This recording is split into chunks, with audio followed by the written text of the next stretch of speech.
omongin aja biar kamu plong. Salah satu pertanyaan dari sobat DHB, gimana ngehadapin uh, sahabat kita yang suka ngebully kita? Oke, jadi kalau sekarang lagi musim nih bullying gitu ya. Bahkan dari beberapa diantaranya berkaitan pada gangguan jiwa atau bahkan juga berakhir di meja hijau. Ada beberapa yang merasa dilecehkan, dihina, nah ya bahasanya dibully lah gitu kan. Memang di abad sekarang ini pergaulan yang serba bebas, akses informasi yang begitu luas sehingga memungkinkan seseorang menjadi lebih bebas dalam mengekspresikan pemikirannya gitu ya. Tapi kadangan berlebihan sehingga itu offset gitu ya, atau bukan bahkan melanggar uh, aturan tata etika bergaul gitu. Gimana caranya sekarang menghadapi teman yang suka ngebully kita? Konteksnya gini dulu ya, kita coba tempatkan, saya ingin coba netral dulu. Mungkin yang ngebully kamu gitu ya, dia ngerasa nggak ngerasa ngebully, itu bagian dari hiburan. Kalau sekarang kan kita kenal dark joke gitu kan, atau apa ya, uh, ya semacam di diejek tapi itu konteksnya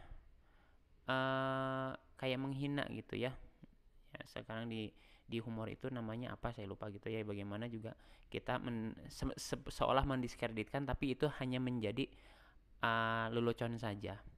Nah, tentunya kita juga harus menempatkan pada posisi apakah dia memang benar-benar menghina atau tidak, atau tadi membuli kita atau tidak.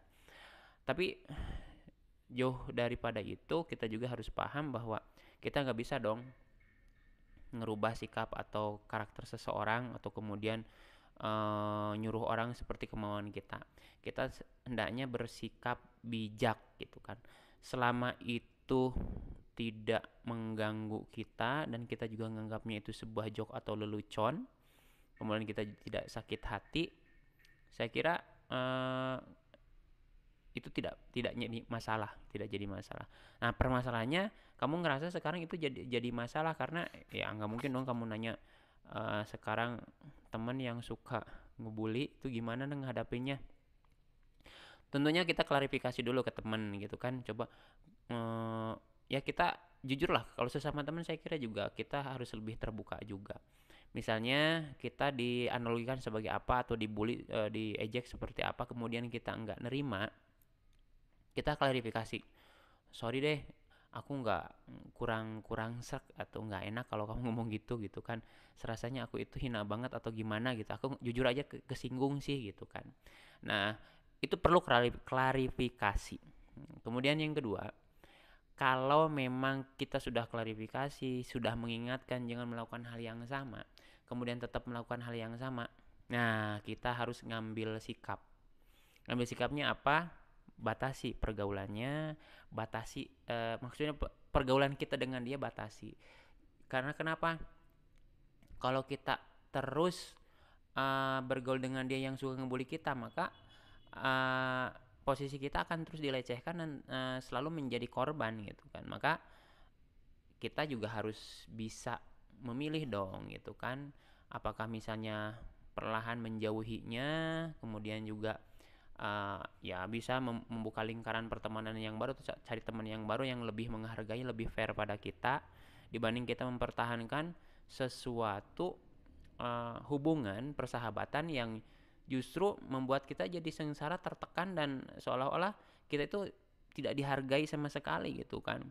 Nah, tapi juga kadangkala mungkin juga tidak mudah kita meninggalkan teman yang udah sekian lama, tapi kemudian dia tetap memposisikan kita sebagai ya ajang lelucon dia gitu kan, tapi kita nggak menerima. Tentunya perlu proses. Caranya ya kita harus punya kegiatan baru, aktivitas baru, kesibukan baru, visi baru, pemikiran baru, suasana baru. Itu perlu itu perlu. Nah, sehingga kita lebih fresh juga. Kemudian kita juga coba membuka wawasan kita lebih luas lagi. Ketika wawasan kita lebih luas, kita akan menyikapi sesuatu itu tidak dengan emosi gitu kan, tapi dengan wise atau kebijaksanaan gitu ya. Kita melihat misalnya analoginya sih sederhana sebetulnya, kalau kita pengen lebih bijak, kita nggak mungkin ngobrol dengan orang gila gitu gitu aja sih yang paling sarkastik gitu ya. Kalau misalnya orang udah diingetin, orang udah dikasih tahu, orang juga udah diarahkan tetap aja seperti itu, anggap aja kita itu nggak sefrekuensi dengan kita, dan bagi kita dia orang gila gitu. Orang gila itu kan kita nggak bisa diingetin gitu ya. Jadi ketika misalnya kita punya teman dan dia bertahan dengan karakternya, nggak bisa diingetin, ya sudah, kita biarkan dia sebagai tanda kutip orang gila yang memang nggak satu frekuensi dengan kita.